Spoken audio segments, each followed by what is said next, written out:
আন ধৰ্ম কৃষ্ণৰ লগতে গুচি গৈলা এক স্থান হুয়া হৰি নাম মাত্ৰ ৰৈলা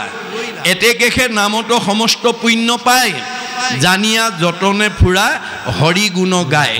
নামে তপ নামে জপ নামে যোগ ধ্যান নামে দান নামে পুণ্য কোটি তীৰ্থ স্নান নামে ধন জন বন্ধু নামে পিতা মাতা নামে নিজ সুহৃদ নামেহে গতি দাতা ইহ পৰলোকে নাম বিনে গতি নাই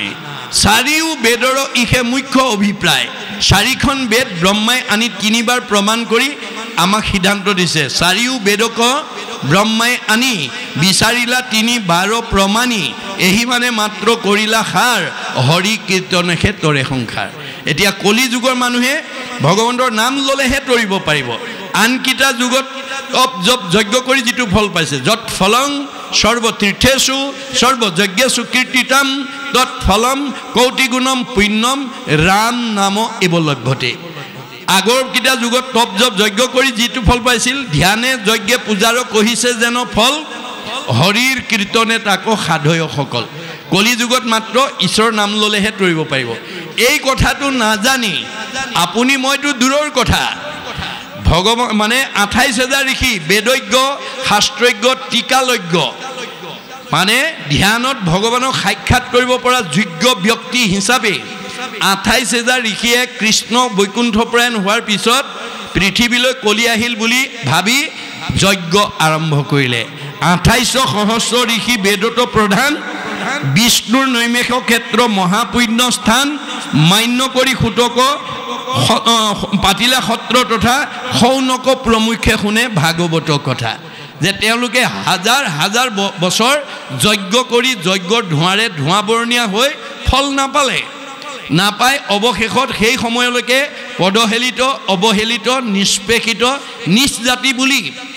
ঋষি সমাজত বহিবলৈ নিদি বহুত যোজন পিছত বহিবলৈ দিয়া সুতক মাতি আনি শৌনকে এই নিবেদন কৰিছে কি বুলি যে শৌনক বদতি শুনা সুত মহামানী পৰম পাতকী কলি পাইলে হেন জানি আৰম্ভিলো যজ্ঞ আশী সহস্ৰ বছৰ হোম ধূৰ্মে ধূৰ্ম বৰ্ণ ভৈলে কলে বৰ আমি হাজাৰ বছৰ হাজাৰ হাজাৰ বছৰ যজ্ঞ কৰি যজ্ঞৰ ধোঁৱাৰে আমাৰ গা ধোঁৱা বৰণীয়া হৈ গ'ল কিন্তু যিটো কৰ্ম কৰোৱাটো নাহিকে বিশ্বাস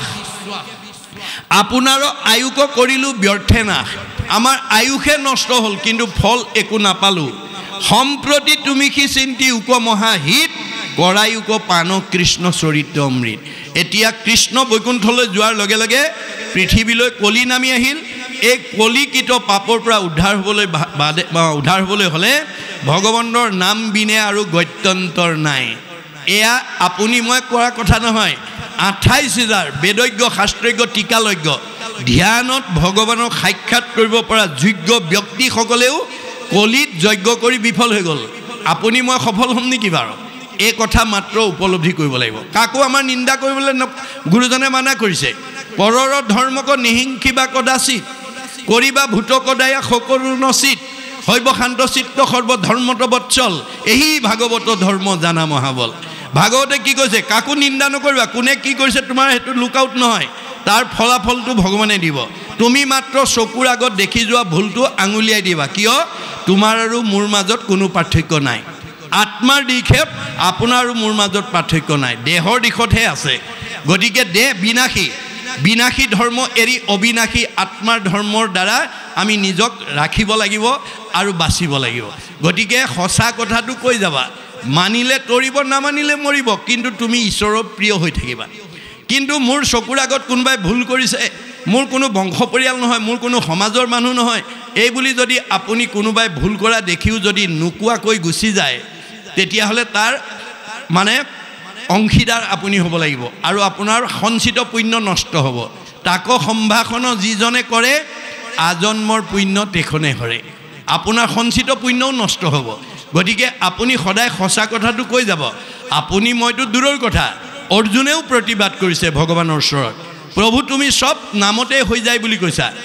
তপ জপ যাগ যজ্ঞ হোম ব্ৰত মিছা নেকি নাই নাই সখী তাৰ সত্যতা আছে তাৰ সত্যতা সেই ঠাইতে থাকিব যি ঠাইত সূৰ্যৰ পোহৰ নাথাকে তাতহে আন্ধাৰ থাকিব সূৰ্যৰ পোহৰ থকা ঠাইত যেনেকৈ আন্ধাৰ থাকিব নোৱাৰাটো বিজ্ঞানসন্মত বাস্তৱ সত্য, ঠিক তেনেকৈ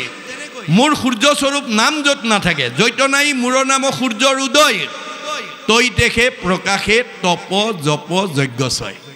আজি আপোনাৰ নিতাইজান গাঁৱৰ ৰাইজে যদি ঈশ্বৰৰ নাম নলয়, ভাগৱত নুশুনে, কীৰ্তন নপঢ়ে, তেতিয়াহ'লে আপোনালোকে তপ জপ যজ্ঞ কৰিবই লাগিব। দুটাৰ ভিতৰত এটা কৰিব লাগিব। ভগৱানৰ সৃষ্টি দুটা, এটা আন্ধাৰ এটা পোহৰ, এটা দিন এটা ৰাতি, এটা ভক্তি এটা মায়া, তপটো বটুম, দুটাৰ ওপৰতে জীৱক লৈ তেওঁ আনন্দ কৰি আছে। গতিকে ভগৱানে অৰ্জুনক কৈছে য'ত মোৰ নাম নাই তাত তপ জপ যজ্ঞ কৰিব লাগিব, কিন্তু মোৰ যদি নাম লৈছে তেতিয়াহ'লে তপ জপ যজ্ঞ কৰিব নালাগে।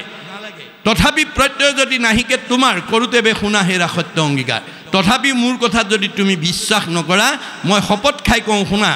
সত্যে সত্যে সত্যে সত্যে সত্যে নিষ্ঠা মানি, সত্যে সত্যে সত্যে সত্যে সত্যে বোলো বাণী, কৌটি কৌটি পাপৰৰ নামে সেই সংসাৰক, নাম বিনে নাহি সখী সংসাৰ তাৰক, দশ সত্য কৰি মই দঢ়াইলোঁ তোমাক, নাসজাইবা যদি সখী নকৰা সঞ্জাত। তুমি মোৰ সখী কাৰণে, মোৰ অংশ জীৱৰ কাৰণে সঁচা কথাটো তোমাক 10 বাৰ শপত খাই ক'লোঁ, মানিলে তৰিবা, নামানিলে মৰিবা, তাৰ দুখে মোক স্পৰ্শ কৰিব নোৱাৰে। আপুনি সঁচা কথাটো কৈ যাওক, কাৰণ আত্মাৰ দৃষ্টিত আপোনাৰ মোৰ মাজত কোনো পাৰ্থক্য নাই। মানিলে তৰিব, নামানিলে মৰিব, কিন্তু আপুনি সঁচা কথা কোৱাৰ কাৰণে ঈশ্বৰৰ প্ৰিয় হৈ থাকিব, আপুনি ঈশ্বৰৰ প্ৰিয় হৈ থাকিব। গতিকে আপুনি সঁচাটো যাতে ঢাকি ৰাখিব লগা নহয়, তাৰ প্ৰতি আপুনি গুৰুত্ব দিব লাগিব। সেইকাৰণে কৈছে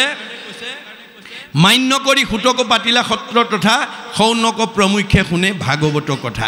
শৌনক বদতি শুনা সুত মহামানী, পৰম পাতকী কলি পাইলে হেন জানি, আৰম্ভিলোঁ যজ্ঞ আশী সহস্ৰ বছৰ, হোম ধূৰ্মে ধূৰ্ম বৰ্ণ ভৈলে কলে বৰ। যিটো কৰ্ম কৰোৱাটো নাহিকে বিশ্বাস, আমাৰ কোনো ইয়াৰ পৰা ফলাফল নাপালোঁ, আপোনাৰো আয়ুক কৰিলোঁ ব্যৰ্থে নাশ, নিজৰ আয়ুষে নষ্ট হ'ল। সম্প্ৰতি তুমি সি চিন্তি উক মহাহিত, কৰায়ুক পানক কৃষ্ণ চৰিত্ৰ মৃত। এতিয়া আমি বুজি পালোঁ যে কলি যুগত যাগ যজ্ঞ কৰিলে জীৱই গতি নাপায়। গতিকে তুমি এতিয়া ঈশ্বৰ কৃষ্ণৰ কথা কৈ আমাক গতি দিয়া। আৰু কি বুলি কৈছে যে পৰম ঈশ্বৰ কৃষ্ণ দেৱনাৰায়ণ, তান মহাভক্তি এইটো শ্ৰৱণ কীৰ্তন। এতিয়া ভগৱন্তত ভক্তি আমি লাভ কৰিবলৈ হ'লে ভক্তিৰ মাজেদি কৰিব লাগিব, আনৰ যোগেদি নহয়। কৃষ্ণক পাইবাৰ জানা ভকতিহে পন্থ, ইহাক কহে গীতা ভাগৱত গ্ৰন্থ। গীতা ভাগৱতে আমাক কৈছে যেতিয়া কলি যুগত আমি ভগৱন্তক পোনপটীয়াকৈ পাব নোৱাৰোঁ, কেনেকৈ পাম? ভকতিৰ মাজেদি। আজিৰ দৰে শ্ৰৱণ কীৰ্তন অৰ্চন বন্দন দাস্য সখিত্ব পদসেৱন আত্মনিবেদন স্মৰণ, এই 9টা ভাগ দিছে। তাৰ ভিতৰত যদি যিকোনো এটাও যদি আপুনি আচৰণ কৰে আপোনাৰ জীৱই গতি পাব, যদি এটাও আচৰণ নকৰে আপোনাৰ জীৱই গতি নাপায়। গতিকে কলি যুগত যদি ভগৱন্তৰ 1000টা নামৰ পৰা এটা নাম কোনোবাই উচ্চাৰণ কৰে তেওঁ ভকত, আৰু যি এটা নামো উচ্চাৰণ নকৰে তেওঁ অভকত। সেইকাৰণে কপিলে কৈছে যে হৰিনাম ঘোষি কলি যুগত নিশ্চয় হৈবেক লোকভকত। কলিত যি মানুহে ডেকা ল'ৰাই হওক, গাভৰু ছোৱালী হওক, বোৱাৰীয়ে হওক, জীয়াৰীয়ে হওক, বাল্যই হওক, বৃদ্ধই হওক, ভগৱন্তৰ 1000টা নামৰ পৰা এটা নাম যি দিনটোত উচ্চাৰণ কৰিব সি ভকত, আৰু যি ঈশ্বৰৰ নাম উচ্চাৰণ নকৰে সি অভকত। কপিল বদতি মাও শুনা দেৱ হুতি, অভকতে কদাচিতো নপাৱে মুকুতি। যি মানুহৰ মুখত এটা নাম নাই ঈশ্বৰৰ, সেইজনক বেদে অভকত বুলি কৈছে, শাস্ত্ৰই অভকত বুলি কৈছে। গতিকে অভকতে কেতিয়াও জীৱই গতি পাব নোৱাৰে। যাৰ মুখত ঈশ্বৰৰ নাম এটাও নাই সি দেখাতহে মানুহ, স্বভাৱত ৰাক্ষস বুলি কৈছে। কদাচিতো নলৱৈ মোহৰ নাম যশ, জানিবা অৰ্জুন সিটো মনুষ্য ৰাক্ষস। গতিকে এই স্বভাৱৰ মানুহ, ঈশ্বৰৰ কথা মুখত নোকোৱা মানুহ, খাবলৈ জীয়াই থকা মানুহ বুলি কৈছে দাৰ্শনিক পণ্ডিতে, যে যিবিলাক মানুহৰ মুখত ঈশ্বৰৰ নাম নাই সেইবিলাক মানুহ খাবলৈ জীয়াই থকা মানুহ। কিন্তু আচলতে আমি জীয়াই থাকিবলৈ খাব লাগে, live to eat but not' eat to live. আমি জীয়াই থাকিবলৈ খাব লাগে, খাবলৈ জীয়াই থাকিব নালাগে। এতিয়া আমাৰ সমাজত খাবলৈ জীয়াই থকা মানুহৰ সংখ্যা বেছি, জুতিয়ে বুদ্ধিয়ে দিলেই ভাল নহ'লেই কাল। এই স্বভাৱৰ মানুহবিলাক দেখাত মানুহ কিন্তু স্বভাৱত ৰাক্ষস, আৰু তেওঁলোকে খাবলৈ জীয়াই থকা জীৱ। যাৰ কাৰণে লক্ষী স্বয়ম্বৰত লক্ষীয়ে তেনেকুৱা স্বভাৱৰ মানুহক স্বামী বৰণৰ পৰা নাকচ কৰিছে। কাক? মানে দৈত্যগুৰু শুক্ৰাচাৰ্যক। দৈত্যগুৰু শুক্ৰাচাৰ্যৰ ওচৰলৈ বাপেকৰ নিৰ্দেশনাত মানে সকলোকে গুণৰ ওপৰত ভিত্তি কৰি কাক স্বামী বৰণ কৰিলে তোমাৰ ভাল হ'ব তুমি নিজে বাছি লোৱা এই বুলি তেওঁক যেতিয়া স্বাধীনতা দিলে তেতিয়া লক্ষীয়ে গৈ পেলাই দৈত্যগুৰু শুক্ৰাচাৰ্যৰ ওচৰলৈ গৈ কৈছে জানো দৈত্যগুৰু শুক্ৰ হুন্ত মহাজ্ঞানী তথাপি নেৰন্ত সংগ লোভা বিস্ত্ৰ প্ৰাণী দৈত্যগুৰু শুক্ৰাচাৰ্য এজন জ্ঞানী মানুহ বুলি মই জানো পিছে এওঁ বৰ লোভিয়াতো পৰে সংসাৰত নাহি মন্দ জুতি খাইবে নপাইলে লগাইবে নিতে দণ্ড এনেকুৱা লোভিয়া মানুহক যদি মই স্বামী বৰণ কৰোঁ ই মোক জুতীয়া বুদ্ধিয়ে খুৱাব নোৱাৰিলে সদায় মোৰ লগত কাজিয়া কৰিব এনেকুৱা লোভিয়া মানুহ কেতিয়াও স্বামীৰ উপযোগী নহয় কাৰোবাৰ তেনেকুৱা স্বভাৱ আছে যদি এৰিব দেই আৰু পৰশুৰামৰ ওচৰলৈ গৈ কি বুলি কৈছে আচন্ত পৰশুৰাম হুন্ত ধৰ্মমতী একোৱে প্ৰাণিত টান নাহি মিত্ৰৱতী যে পৰশুৰাম এজন ধাৰ্মিক মানুহ বুলি মই জানো পিছে কাৰো প্ৰতি মৰম নাই গতিকে ইহাংক বৰিলে মোৰ নৰৈব অৱস্থা নিৰ্দয় পুৰুষে নুবুজয় দুখ বেথা মৰম নাইকিয়া স্বামীক যদি কোনোবাই স্বামী বৰণ কৰে ভাৰ্যাৰ দুখ কষ্টৰ কথা তেওঁ উপলব্ধি কৰিব নোৱাৰে তেনেকুৱা স্বামী কেতিয়াও স্বামীৰ উপযোগী হ'ব নোৱাৰে গতিকে ভাগৱতত কেনেকুৱা স্বামী আমি বাছি ল'ব লাগে কেনেকুৱা ভাৰ্যা আমি ভৱিষ্যত জীৱনলৈ লগৰ সংগিনী অৰ্ধাংগিনী কৰি আনিব লাগে সব নিয়ম দিয়া আছে গতিকে মই উঠি অহা প্ৰজন্মক আহ্বান জনাওঁ যে আপোনালোকে অন্তত আজৰি সময়ত অকণমান ভাগৱত পঢ়িব ভাগৱত ডেকা ল'ৰা গাভৰু ছোৱালী মাইকী মানুহ মতা মানুহ দাড়ি থকা দাড়ি নথকা শৰণীয়া অশৰণীয়া বুলি প্ৰশ্ন নাই পঢ়িব পৰা দক্ষতা থাকিলে সকলোৱে ভাগৱত অধ্যয়ন কৰিব পাৰে তাত কোনো বাধা নাই আমাৰ গুৰুজনে কৈছে হৰি নাম কীৰ্তনত নাহিকে নিয়ম একো এতেকেহে ধৰ্ম মাজে খাৰ এতিয়া আমাৰ অসমীয়াত মাষ্টাৰ ডিগ্ৰী লৈ অহা ছাত্ৰ ছাত্ৰীবিলাকে টেবুলতে ভাগৱত দশম কীৰ্তন ঘোষা ৰত্নাৱলী থৈ অধ্যয়ন কৰি অসমীয়াত মাষ্টাৰ ডিগ্ৰী লৈ আহিছে অধ্যয়নত বাধা নাই মাত্ৰ নিয়ম ক'ত লাগিব আনুষ্ঠানিকতাত গতিকে আপোনালোকে সকলো ডিগ্ৰীধাৰী ল'ৰা ছোৱালীবিলাকক যদি আপোনালোকে কৰ্ম আঁচনি যুগুতাই লৈ সাপ্তাহিকভাৱে হওক পষেকীয়াভাৱে হওক মাহেকীয়াভাৱে হওক গতিকে আপোনালোকে যদি গাঁওখনত থকা মাষ্টাৰ ডিগ্ৰী লোৱা ডক্টৰেট ডিগ্ৰী লোৱা BS ডিগ্ৰী মানে হাই ছেকেণ্ডেৰী পঢ়াৰ পৰা ধৰি পঢ়িব পৰা গুণ থকা ছাত্ৰ ছাত্ৰী বা ল'ৰা ছোৱালীবিলাকক যদি আমি এটা কৰ্ম আঁচনিৰ মাজেদি এই ভাগৱতৰ মাজলৈ আনিব পাৰোঁ আজি এই যুৱকসকলে যিসকলে এতিয়া আপোনালোকৰ ইয়াত অনাগত দিনত পাঠ পঢ়িব আজি যি পাঠ পঢ়িছে তেওঁলোকক আজি সেই সুযোগটো দিয়াৰ কাৰণে তেওঁলোকে সুন্দৰকৈ পঢ়িব পাৰিছে যদি তেওঁলোকক আমি সেই সুবিধাটো নিদিলোহেঁতেন তেওঁলোকে হয়তো এই ভাগৱত পঢ়াৰ পৰা বঞ্চিত হৈ থাকিলেহেঁতেন গতিকে পঢ়িবলৈ দিয়াত কোনো বাধা নাই গতিকে শৰণ নিজেই ল'ব আপুনি জোৰ কৰিব নালাগে যেতিয়া মাধৱদেৱৰ ঘোষা পঢ়িব হৰি পদ সেৱা নকৰে নিমিতে মায়ে বান্ধি ফুৰাৱে তাওতো মায়াক নকৰে ৰহিত শৰণ নলৱে যাৱে এই বাক্যটো যেতিয়া এই পদটো যেতিয়া পঢ়িব তেওঁ নিজেই মাক দেউতাক নাই নাই মই শৰণ ল'ম সত্ৰতে হওক বা অন্য অনুষ্ঠানতে হওক শৰণ আপুনি জোৰ কৰিব নালাগে তেওঁ নিজেই ল'বলৈ বাধ্য হ'ব মাত্ৰ আপুনি অধ্যয়ন কৰিবলৈ দিব লাগিব ভাগৱত আপুনি দাড়ি থকা লোৱাকো পঢ়িব দিয়ক তেওঁ এদিন নিজে দাড়ি কাটিব যে নামঘৰৰ মুখখন কেনেকৈ ৰাখিব লাগে তেওঁ নিজে উপলব্ধি কৰিব হিয়াৰ মাজে নামৰ ভাণ্ডাৰ মুখে ভাজ হয় গতিকে মুখখন হৈছে নামঘৰ গতিকে নামঘৰৰ মুখখন পৰিষ্কাৰ কৰি ৰাখিব লাগে নালাগে তেওঁ নিজে বুজিব আপুনি জোৰ কৰিব নালাগে গতিকে মাত্ৰ তেওঁলোকক সেই অধ্যয়ন কৰিবলৈ আমি সুবিধাটো দিব লাগিব তেওঁলোকে নিজেই সংস্কাৰ হৈ যাব গতিকে এই কৰ্ম আঁচনিবিলাক আমি যদি আপোনালোকৰ এই নিতাইজান গাঁৱৰ দৰে যদি সকলো গাঁৱতে যদি সকলো নামঘৰতে যদি এই ভাগৱত চৰ্চাৰ আমি আনিব পাৰোঁ তেতিয়াহ'লে আমাৰ সমাজখনত বৃদ্ধাশ্ৰমলৈ খেদি পঠিওৱা মানুহৰ সংখ্যা আপুনি কমি যাব আপুনি বাতৰি ডাঙৰ হৰফৰে আমাৰ ডেকাবিলাক আজিকালি উঠি অহা প্ৰজন্মবিলাক বিপথে গৈছে বুলি চিঞৰি থাকিলে নহ'ব তেওঁলোকক আমি ভক্তি মাৰ্গলৈকে আনিবই লাগিব এয়া আমাৰ প্ৰত্যেকৰ সচেতন সমাজৰ দায়িত্ব গতিকে মই আহ্বান জনাম যে আপোনালোকৰ যিসকলে প্ৰচেষ্টাত ইমান সুন্দৰকৈ এই প্ৰথমবাৰ্ষিকী অনুষ্ঠান হৈছে অনাগত দিনতো যাতে আপোনালোকে এই প্ৰচেষ্টা নেৰিব তেতিয়াহ'লে এইখন গাঁও কেনেকুৱা হৈ যাব সময়েহে ক'ব গতিকে আমি ইয়াতেই বৈকুণ্ঠ ইয়াতেই স্বৰ্গ আৰু ইয়াতেই নৰক কেৱল ভকতিৰ ওপৰতে নিৰ্ভৰ কৰিছে যে স্বৰ্গ নৰক যিটো পৰম মুকুতি তিনি একতুল্য যাৰ হৰিত ভকতি যাৰ ঈশ্বৰৰ ভক্তি থাকিব সেই তিনিটা বস্তু ইয়াতেই উপলব্ধি কৰিব পাৰিব স্বৰ্গ নৰক দুইকো ঐক্য দেখা আয়ে কত সুখে কত দুখতে প্ৰাণ যায় আপুনি নিমাইজান গাঁৱত বাস কৰি যদি দুখ কষ্টত আছে আপুনি নৰকবাসী যদি সুখ ভোগত আছে আপুনি স্বৰ্গবাসী আৰু যদি নকুণ্ঠা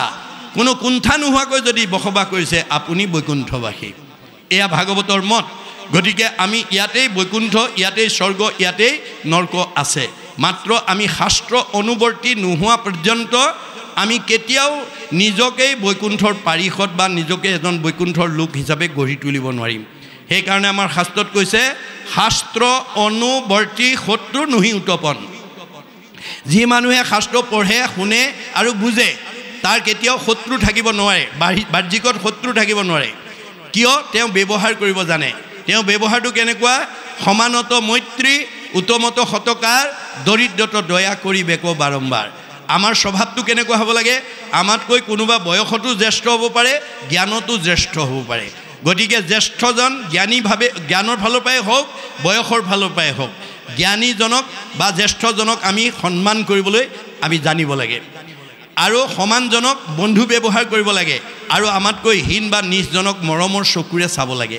এই নীতি শিক্ষাটো যেতিয়ালৈকে আমি দিব নোৱাৰিম তেতিয়ালৈকে আপুনি এজনী ছোৱালী বহুত মাষ্টাৰ ডিগ্ৰী বা ডক্টৰেট ডিগ্ৰী বা টেট মাষ্টৰণী বা ডাক্তৰণী কৰি পঠিয়াব পাৰিব কিন্তু শহুৰ শাহুৰৰ প্ৰিয় নহ'বও পাৰে যাৰ কাৰণে আমাৰ ৰামায়ণত জনক ৰজাই সীতাক শ্ৰীৰামচন্দ্ৰলৈ বিয়া দি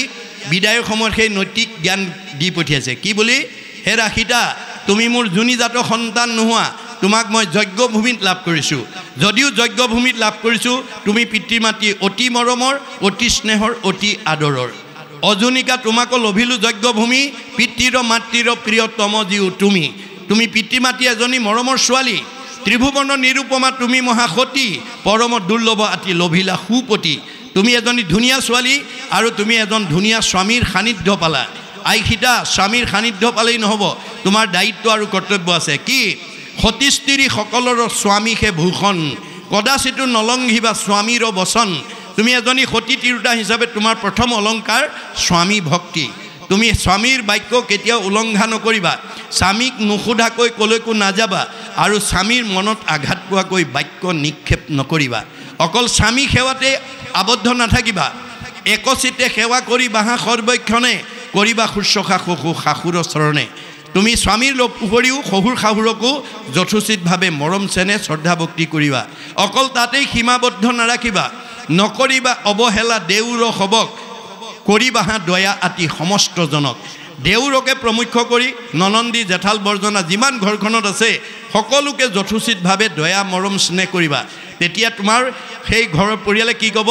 মই এজনী ভাল বোৱাৰী পালোঁ বুলি তেবেতো শুদ্ধ যশ বাঢ়িব সংসাৰে ইহপৰ লোকে সুখ মিলিব তোমাৰে তেতিয়া তোমাৰ আচৰণ তোমাৰ ব্যৱহাৰ তোমাৰ মৰম তোমাৰ স্নেহত সন্তুষ্ট হৈ তোমাক সমাজত এজনী ভাল বোৱাৰী মই নিতাইজান গাঁৱৰ পৰা বিয়া কৰাই আনিলোঁ বুলি সমাজত প্ৰশংসা কৰিব আৰু কিছুদিনৰ পিছত এইখন গাঁৱৰ পৰা আৰু এই ধৰণে ভাগৱতৰ আদৰ্শৰে যদি আমি উঠি অহা প্ৰজন্মক গঢ়ি তুলিব পাৰোঁ এজনী ছোৱালীৰ কাৰণে বহুত ছোৱালী এইখন গাঁৱৰ পৰা বিয়া হোৱাৰ পথ প্ৰশস্ত হ'ব আৰু গাঁওখনৰ গৌৰৱ কঢ়িয়াই আনিব এয়া হৈছে ভাগৱতৰ দৰ্শন গতিকে আমি অকল পুথিগত ডিগ্ৰী দি পঠিয়ালেই নহ'ব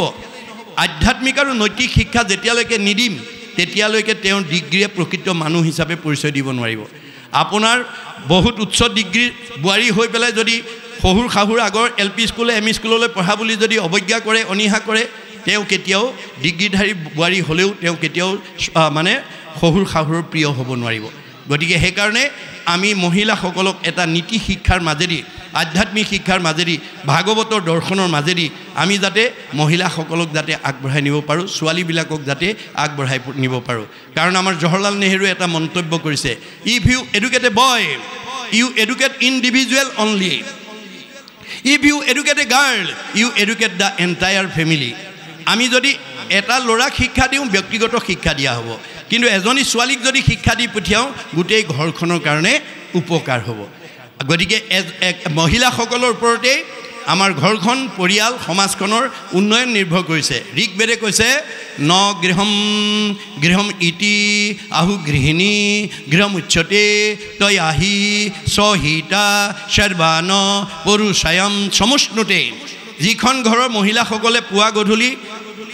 নিৰ্দিষ্ট সময়ত ধূপ ধূনা জ্বলাই গুৰুগ্ৰী মচিকাচি ধূপ ধূনা জ্বলাই ঈশ্বৰ উপাসনা কৰিব তেওঁ নিজেতো উদ্ধাৰ হ'বই সেইখন ঘৰৰ সকলো পুৰুষৰ চতুৰ্বৰ্গ সাধন কৰিব আৰু যিসকল মহিলাই ঈশ্বৰ কথা উপাসনা কৰাৰ সময়ত গ্ৰাম্য কথা পাতি থাকিব পৰচৰ্চা কৰিব টিভি চাই থাকিব মোবাইল টিভি থাকিব সেইখন ঘৰৰ পৰিৱেশ কি হ'ব মহাভাৰতৰ বন পৰ্বত কৈছে জৈশ ভাৰ্যা গৃহে নাস্তে সাধীসা পুণ্যচাৰিতা অৰণ্যং তেন গন্তব্যং যথা অৰণ্যং তথা গৃহম ঘৰ গুচি বাঁহতল হৈ যাব আইসকলে ইচ্ছা কৰিলে ঘৰ গুচি বৈকুণ্ঠলৈ উত্তৰণ কৰিব পাৰে আৰু ইচ্ছা কৰিলে ঘৰ গুচি বাঁহতল কৰিব পাৰে আমি বাঁহতল হোৱাটো নিবিচাৰোঁ আমি বৈকুণ্ঠ হোৱাটো বিচাৰোঁ গতিকে বৈকুণ্ঠৰ ফাললৈ আমাৰ পৰিয়ালটো আমাৰ ঘৰখন আমাৰ সমাজখন আমাৰ পৰিৱেশটো আগুৱাই নিবলৈ হ'লে আইসকল ভক্তিবাদী হ'বই লাগিব গতিকে এই তথ্য আমাক ভাগৱতে দিছে সেইকাৰণে এতিয়া কৈছে যে তান ভক্তি তুষবন কীৰ্তন ইহাক নজানি আন কৰ্ম কৰি মৰো যে এই যে কলি যুগত ঈশ্বৰৰ কীৰ্তন কৰিলেই তৰিব পাৰে এই কথাটো নাজানি আমি আন কৰ্ম অৰ্থাৎ যাগ যজ্ঞ কৰি আমি মৰিছোঁ বুলি নিজেই স্বীকাৰ কৰিছে ২৮,০০০ বেদজ্ঞ ঋষিয়ে ইহাক নজানি আন কৰ্ম কৰি মৰো কৈও কৃষ্ণ কথা সুতক যেনমতে তৰো এতিয়া তুমি কৃষ্ণ কথা নুশুনালে আমি আৰু এই সংসাৰৰ পৰা তৰিব নোৱাৰোঁ ইহাকেহে আমাৰো মিলিল মহাভাগ তুমি হেন মহন্তক পাইলো ভাগ্যে লাগ আমি ইয়াতে আত্মসন্তুষ্টি হৈছোঁ যে আমাৰ এই জীৱনৰ দুখ দুৰ্গতিৰ সময়ত তোমাৰ দৰে এজন মহন্ত লোকৰ আমি সান্নিধ্য পাইছোঁ আজি আপোনালোকৰ এই নিমাইজান বাসীয়ে এই কথা উপলব্ধি কৰিব লাগিব যে আপোনালোকৰ গাঁৱতকৈ বহুত ধনী বহুত শিক্ষিত বহুত সম্পদশালী গাঁও ওচৰত থাকিব পাৰে কিন্তু জগতৰ উপকাৰমূলক এনেকুৱা 4 দিনীয়া কাৰ্যসূচীৰে ভাগৱত আৰু ভাওনা প্ৰদৰ্শনৰ অনুষ্ঠান পাতিব নোৱাৰিবও পাৰে ধন থাকিলেও নোৱাৰে যদি নাভাবে ধন থাকিলেও নোৱাৰে যদি নাভাবে ভাবেন লভতে সৰ্বম ভাবেন দেৱদৰ্শনম ভাবেন লভতে পৰম জ্ঞানম তস্মাৎ ভাৱ অৱলম্বনম আমি ভাল কাম এটা কৰিবলৈ ভাবিব লাগিব নাভাবিলে নহ'ব আৰু এয়া নিতাই জান গাঁৱত ওপৰত ভগৱানৰ কৃপা পৰিছে বুলি ভাগৱতে কৈছে শতকোটি জন্মান্তৰে হুৱে মহাভাগ নৰসৰি ৰকজীৱে তেবে পাৱে লাগ তাতো যেবে মূৰদায়া ভৈলজাক প্ৰতি সেহিহে কৰিব পাৰে আমাত ভকতি ভগৱন্তক কৃপা নকৰিলে এনেকুৱা ভক্তি কৰ্ম আঁচনি কোনেও ল'ব নোৱাৰে এই কথা আজি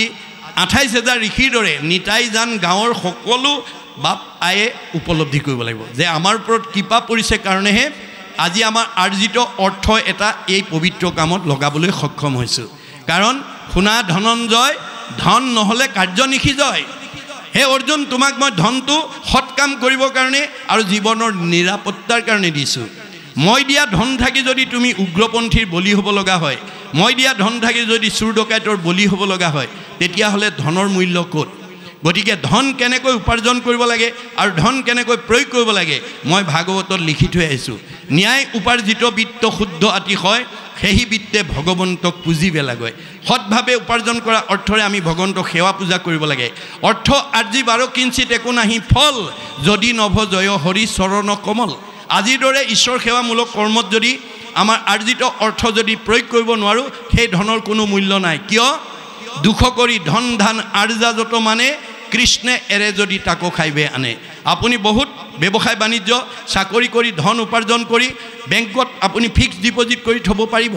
কিন্তু যিদিনাখন আপোনাৰ দেহৰ পৰা কৃষ্ণ ওলাই যাব বা আত্মা ওলাই যাব আপুনি বেংকত থোৱা ধন আপুনি ভোগ কৰিবলৈ নাপায় কোনে কৰিব নমিনীয়ে ভোগ কৰি থাকিব সেইকাৰণে কৈছে নিজ হস্তে আৰ্জি যদি উক জগন্নাথ কিছু ব্যয় কৰি উক হৰিৰ সেৱাত এই দুখন হাতেৰে তুমি জীয়াই থাকোঁতে যি উপাৰ্জন কৰিছা তাৰ কিবা এটা অংশ মোৰ কামত ব্যৱহাৰ কৰিবা যিবা কিছু আছে ধন তেজা তাহাৰ মোহ মন কিছু ব্যয় কৰা হৰি অৰ্থে লাভ কি হ'ব তেবে সে ভকতি বাঢ়ে মাধৱত প্ৰেম চৰে তেবে ধন নাযায় তাৰ ব্যৰ্থে এই 4 দিনীয়া কাৰ্যসূচী সফল ৰূপায়ণ কৰিবলৈ যাওঁতে আপোনালোকৰ বহুত পইচা খৰচ হৈছে বহুতে দান বৰঙণি দিছে দিয়া দেখাত খৰচ হৈছে বেদে কৈছে জমা হৈছে ভগৱন্ত বেদ মানে ভগৱন্ত যাক বেদ কহে সেইটো ঈশ্বৰৰ সাক্ষাৎ ঈশ্বৰৰ হুন্তে যিটো হুয়া আছে যাত ঈশ্বৰৰ মুখেদি যিবিলাক বাক্য নিশ্চিত সেয়ে হৈছে বেদ গতিকে এই বেদ ভাগৱতত ভগৱন্তই কৈছে তুমি যদি এক গুণ লগাইলে অনন্ত গুণ হয় নাজানি মুগুদ হবে ধন সাঞ্চিত হয় মই দিয়া ধন থাকি যদি মোৰ কাৰণে এগুণ লগোৱা মই অনন্ত গুণ দিম তুমি দুহাতে দিবা মই চাৰি হাতে দিম কিমান চপাবা তেনে ক্ষেত্ৰত যদি মই দিয়া ধন থাকি তুমি যদি মোৰ কামত ব্যৱহাৰ কৰিব নিদিয়া ধন সাঞ্চি যিটো বিষ্ণু বৈষ্ণৱক নেদৈ গৃহাগত ভৈলে তাক নাই বুলি খেদৈ মাধৱৰ নাম লৈ বৈষ্ণৱ বোলাৱে হেনয় জনক দণ্ড দিয়ন্ত মাধৱে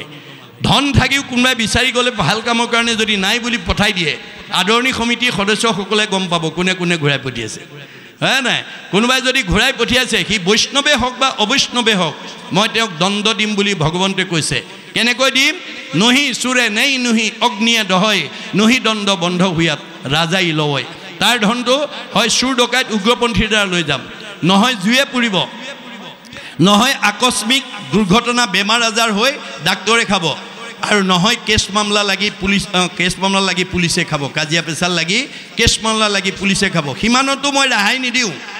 হা ধন বুলি পাছে কান্দে ৰাও বান্ধি ঘৰে ঘৰে ভিক্ষা মাগে কৃষ্ণ কৃষ্ণ বুলি মই তেওঁ সেই জীৱটোক মই পিছৰ জন্মত ভিক্ষাৰী কৰি পঠিয়াই দিম এতিয়া আপোনালোকে গাড়ীয়ে মটৰে ট্ৰেইনত গ'লে দেখিব যি জনগোষ্ঠীৰে ভিক্ষাৰী নহওক ঈশ্বৰৰ নাম লৈ ভিক্ষা খোজে এইটো ভাগৱত দৰ্শন গতিকে আমি ভগৱন্তে দিয়া ধন থাকি যাতে অনাগত জন্মত আমি যাতে পিছৰ জন্মত যাতে ভিক্ষাৰী হ'ব লগা নহয় তাৰ কাৰণে আমি প্ৰয়োগ নীতিটো জানিব লাগিব প্ৰয়োগ নীতি নাজানিলে ধনেই আপোনাৰ মৃত্যুৰ কাৰণ হৈ যাব পাৰে এতিয়া বহুত মানুহ ধনৰ কাৰণে উগ্ৰপন্থীৰ বলি হৈছে ঘৰতে চুৰ ডকাইতৰ বলি হ'ব লগা হৈছে গতিকে আমি যাতে ভাগৱত শুনি সেই তেনে এটা দুখৰ সন্মুখীন যাতে হ'ব লগা নহয় তাৰ কাৰণে আমি গুৰুত্ব দিব লাগিব এতিয়া সেইকাৰণে কৈছে স্বৰ্গ যত স্বৰ্গ সুখ যিটো মুখ্য সুখ মূল ভকতৰ সংগৰ অল্পকো নুহি তুল সকলো সুখৰ ভিতৰত স্বৰ্গ সুখ শ্ৰেষ্ঠ তাতোতকৈ আকৌ বৈকুণ্ঠৰ সুখ যত স্বৰ্গ সুখ যিটো মুখ্য সুখ মূল যে মুক্তি পোৱা সুখটো সকলোতকৈ ওপৰত কিন্তু সেই মুক্তি সুখতকৈও আজি ভকতৰ সংগৰ যিটো সুখ হেতু তুলনা নহয় বুলি কৈছে হেতু স্বৰ্গ সুখ আৰু বৈকুণ্ঠৰ সুখৰ লগত তুলনা নহয় এই কথা নাজানি এবাৰ এজন ভকতে ভগৱন্তক দাবী কৰিলে প্ৰভু মোৰ ভকতিত তুমি সন্তুষ্ট হৈছানে